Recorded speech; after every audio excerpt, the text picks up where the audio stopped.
Bonjour, chers amis. Ce soir, nous allons parler du café et du thé. Le café et le thé sont des boissons très consommées dans le monde. Ils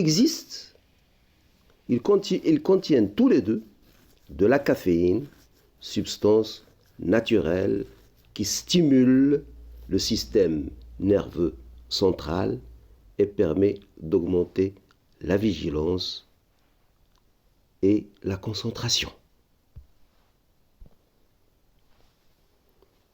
Flash Actu Santé est une chaîne qui donne des informations brèves sur la santé. Suivant cette politique, je ne vais pas vous exposer en long et en large le café, le thé, ses bienfaits, etc., leurs avantages et leurs inconvénients. Non, je vais vous proposer 3 informations sur le café, denrée très consommée mondialement. Le premier point est le suivant. La consommation du café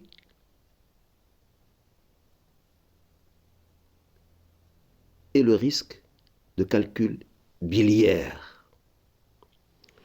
Une méta-analyse d'études d'observation afin de grouper toutes les études publiées avant juin 2015. Cette méta-analyse a groupé 427 749 participants. Il s'avère que la consommation de café est liée à une diminution significative du risque de maladie biliaire. C'est un résultat très encourageant, surtout pour les personnes qui ont une certaine appréhension à consommer le café. Cette étude a été publiée précisément le 13 mars 2022. Donc elle est récente. Je vous laisse la source dans la vidéo. Le deuxième point dont je voudrais vous parler, c'est le café, le thé vert et la caféine et le risque de démence chez les personnes âgées japonaises, les personnes japonaises.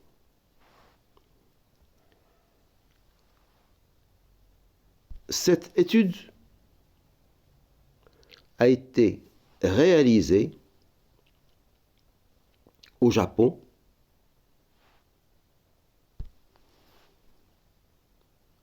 et publiée le 17 janvier 2022. C'est une grande étude. Les références, vous les voyez sur la vidéo. Et cette étude a fait des conclusions. La conclusion est la suivante. Qu'est-ce qu'elle dit? Elle dit des niveaux élevés de consommation de café et de thé ont été significativement associés à quoi? À une réduction du risque de démence de manière dose dépendante, en particulier chez les hommes.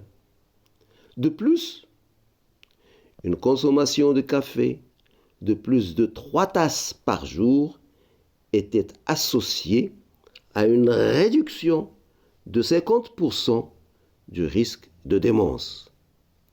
Voilà ce qui va faire plaisir aux grands consommateurs du café. La référence de ce que je viens de vous dire, elle est là, vous la regardez sur la vidéo. C'est une longue étude avec des chiffres Et moi, je vous ai juste donné la conclusion. Le troisième point dont je veux vous entretenir est le suivant. C'est-à-dire, est-ce que la consommation du café influence-t-elle les résultats cardiovasculaires et le risque de mortalité?